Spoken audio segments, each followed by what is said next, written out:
De la historia que les vamos a contar ahora es un grupo de personas que estaban acudiendo a un dentista y los dentistas pues les han dejado con las piezas y los trabajos sin terminar y con una deuda económica importante. Los dentistas han desaparecido, ahí se quedan ahora mismo en esa situación y vamos a contarles los detalles de toda esta historia. El problema es que muchas veces estas personas, para poder afrontar ese tratamiento médico, tienen que pedir un crédito y ese crédito lo siguen pagando aunque ya no reciban tratamiento, porque estas clínicas, estas franquicias han cerrado. Fíjense en este dato: el Colegio de Odontólogos de Valencia dice que las quejas por este tipo de casos ha crecido un 400% en 7 años. Normalmente tiene que ver con implantes y ortodoncias. Como les digo, tiene que ver con franquicias y el Colegio de Odontólogos recomienda siempre denunciar. Bueno, vamos a hablar con Natalia Escudero, nuestra compañera, que está con Natalia, entiendo, con algunas de las personas que han sido estafadas y también con el presidente del Colegio de Odontología, ¿no?, de Valencia. Así es, estamos con Enrique Llobell, él es el presidente del Colegio Odontológico de la provincia de Valencia, y también con Rosa, que es una de las afectadas. Nos van a contar un poco cuál es el caso de Rosa, qué es lo que ha vivido y qué es lo que está viviendo, ese martirio y ese calvario que está viviendo desde hace ya unos cuantos años. Pero primero vamos a conocer cómo se encuentra el sector, cuál es el mensaje que lanzaría, cuál es la preocupación del sector odontológico que tiene ahora mismo en cuanto a esa proliferación de franquicias, Enrique. Hola, buenos días. Bueno, acabo de oír que se decía que son los dentistas los que han dejado a los pacientes colgados. Esto no es cierto, no son los dentistas, son las franquicias que emplean a los dentistas las que engañan y estafan a los pacientes, las que les dan unos presupuestos que los mandan a una financiera y después los dejan con el tratamiento colgado o a medias. Y principalmente, además, en estas franquicias nos encontramos con que los profesionales que trabajan muchas veces ni siquiera son dentistas, son intrusos con todos los riesgos que esto conlleva. En este caso, señor Llobell, ¿eran dentistas colegiados? En este caso, concretamente, en 2 casos no eran dentistas, eran intrusos, pero nosotros hemos detectado intrusos en franquicias muy conocidas, como puede ser Vitaldent. Ya, y en este caso concreto en el que estas personas denuncian que han sido estafadas, ¿había algún dentista colegiado?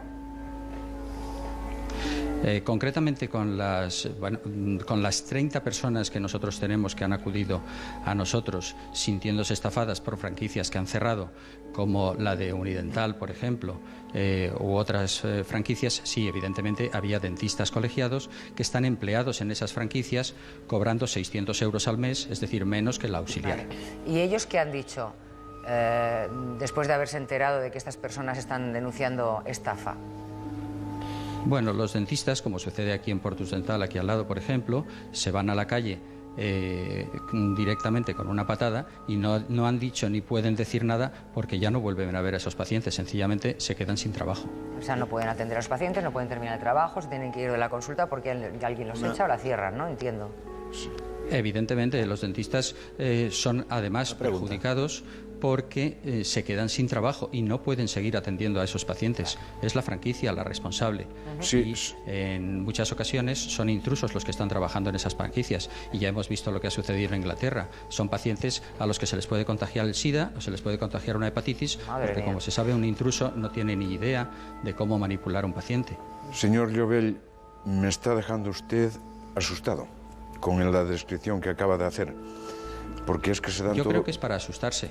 Sí, es que yo creo que realmente es para asustarse. Sí, sí. Es que se dan todos los males posibles. Gente no titulada en algo tan sensible y delicado como es la boca. Profesionales de los que no hay ninguna garantía. Estafas. ¿Cuál es el mecanismo que tengo yo, ciudadano normal, que voy al dentista, para detectar que quien me atiende no es un señor o señora titulado y que puedo ser objeto de una estafa? ¿Tengo algún mecanismo de defensa o de prevención? Es muy difícil entrar en una consulta y solicitar a la persona que te está tratando, al odontólogo que te va a tratar, es muy difícil solicitarle su título, aunque nosotros todos los tenemos colgados en las paredes, pero es complicado para un paciente llegar y decirle al profesional: oiga, enséñeme su título, si no, no le dejo que me trate. quizás se debería hacer, pero eso es un poquito violento. Entonces, el dentista colegiado que trabaja en su consulta toda la vida y que no trabaja en una franquicia es mucho más seguro a la hora de realizar un tratamiento y que luego no te mande a una financiera cuando vuelvas, la franquicia está cerrada después de haber pagado y tengas que pagar 10 años un tratamiento que no te han realizado, te han dejado a medias. Victoria. Evidentemente es muchísimo mejor. Yo lo que no acabo de entender es por qué el Colegio de Odontólogos no hace una labor de inspección o no insta a la Inspección de Trabajo a que vaya por todas estas franquicias, y cuando un odontólogo es contratado en una franquicia por la cantidad que usted ha dicho, 600 euros al mes, y ve que tiene un compañero que no está titulado, porque él mismo no va al Colegio de Odontólogos? En fin, proteger al ciudadano, porque el ciudadano, una vez hecha la perrería, mal se puede defender a sí mismo. Yo creo que aquí falta una labor de inspección por parte de la Administración clarísima.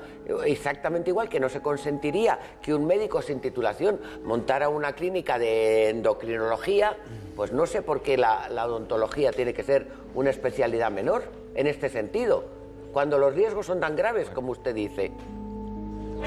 Evidentemente los riesgos son muy graves y no somos una especialidad menor, somos una especialidad exactamente igual que la medicina, pero la responsabilidad del Colegio de Odontólogos, nosotros llevamos 4 años, que llevo yo de presidente, denunciando todos estos casos a la Administración y denunciándolos a los juzgados, pero todos sabemos la lentitud que tienen los juzgados, y además cuando solicitamos medidas cautelares en los juzgados porque hemos detectado a intrusos que están trabajando con pacientes, los juzgados nos niegan esas medidas cautelares hasta que se celebra el juicio 2 años después, y con eso juegan las franquicias. Si tenemos que echarle la culpa a alguien, evidentemente empecemos por la Administración, porque países como Francia no permiten la existencia de estas franquicias y son los odontólogos... Bueno, ahora veremos la responsabilidad sobre todo los estafados. Javier, una pregunta y quiero que Natalia hable con la estafada para escuchar su versión. Don Enrique, España es el país del papeleo interminable y lo que yo no sé es qué se exige para abrir una franquicia como esta. Y por otra parte, el mundo de la franquicia, yo no soy un experto, pero hay franquicias de hamburguesas, de restaurantes, de ropa, y siempre la matriz exige un control de calidad. En este caso no se puede ir, cuando se presenta una estafa, contra la matriz. Sí se debería, claro. Independientemente de la lentitud de los juzgados en España, se debería poder ir a la matriz. El problema es que las matrices son mercantiles y nosotros somos un sistema sanitario, y ahí es donde nos vemos atrapados. El Colegio de Odontólogos no puede ir contra una mercantil.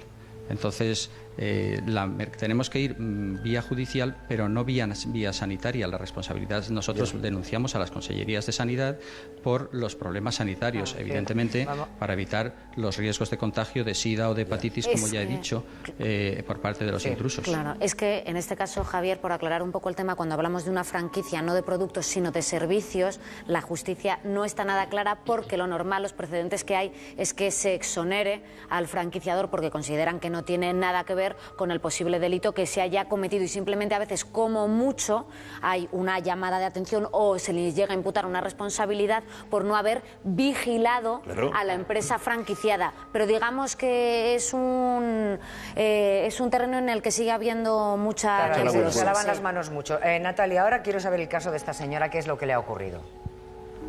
Sí, bueno, ella se llama Rosa y se ha gastado desde hace unos años más de 15.000 euros en un tratamiento bucal. Que nos cuente ella un poco cómo empezó todo este calvario. Cuéntanos, Rosa, muy buenos días. ¿Cuál es tu caso? ¿Qué es lo que ha sucedido? Bueno, mi caso es que fui a Vitaldent a hacerme, a pesar de coger varios presupuestos, al final acabé en Vitaldent por el presupuesto era más económico, y estuve yendo, me hicieron todo el tratamiento. Mientras me estuvieron haciendo el tratamiento, en un año tuve 3 dentistas jóvenes, o sea que cada vez que iba a una nueva había un dentista nuevo. Y entonces cuando acabaron el tratamiento tenía que ir por vida ya a revisiones anuales, y resulta que al segundo año, cuando llegué, había desaparecido Vitaldent, aunque aún estaba el nombre puesto, y había otras personas, que era Cunident. ¿Vale? Y entonces resulta que me dijeron que ellos seguían el tratamiento, que seguían dándome las revisiones todos los años. Y así quedé. Vitaldent dice que me mandó una carta, pero yo verdaderamente no he recibido ninguna carta y yo seguí con ellos. Y luego, este verano, que me tocaba revisión, empecé a buscarlos y resulta que estos también habían desaparecido. O sea, que me quedaba sin clínica dental, sin historia clínica, porque ha desaparecido la historia clínica, no la tengo, y entonces ahora tengo que ir a un nuevo dentista, pero claro, no sabe verdaderamente lo que me han hecho. Y entonces aún estoy pagando el tratamiento, porque lo hice por una financiera, y me he quedado sin que nadie me vea. O sea, ¿Qué que tengo que solución, buscarlo. Entonces, Natalia, qué solución tiene ella? Entonces estoy siguiendo unos pasos para reclamar por lo menos que me atiendan, porque es que no saben lo que me han hecho. ¿Qué solución crees tú que tienes en tu caso? Me están preguntando desde Madrid. ¿Cuáles son los pasos que vas a seguir y qué es lo que piensas hacer? ¿Estás siendo, pues me imagino que orientada o asesorada por alguien? Por el Colegio de Odontólogos. Fui a exponerles mi caso y entonces me dijeron unos pasos que tenía que hacer. Primero lo que voy a hacer es pedir mi historia clínica para por lo menos poder ir a otro odontólogo que me mire y saber lo que me han hecho y lo que me tienen que seguir haciendo. ¿Y con el dinero qué va a pasar? Entonces el primer paso es ese. Y luego pues ya pues denunciar, claro. ¿Y con el dinero qué va a pasar? Pues tengo que seguir pagándolo, es un banco. Tengo que seguir pagando lo que me prestaron. Pues bueno, que sirva de atención y de pues alerta, Natalia, esta historia para que sepamos eso distinguir. Yo creo que también hay que quitarse un poco el rubor de comprobar, ¿no?, la titulación de los médicos en los que nos ponemos en sus manos, desde luego. Y el nuevo, Gracias, ministro, Natalia. el nuevo ministro de Sanidad creo que tiene algo de tarea aquí, porque si hay intrusismo descarado, si hay estafas, están hablando de marcas que estamos viendo todos los días en nuestras calles y cada día proliferan más, y resulta que no estamos atendidos por profesionales que pagamos. Una regulación marco. Algo habrá que hacer. Con unos nombres muy importantes y que se conoce popularmente.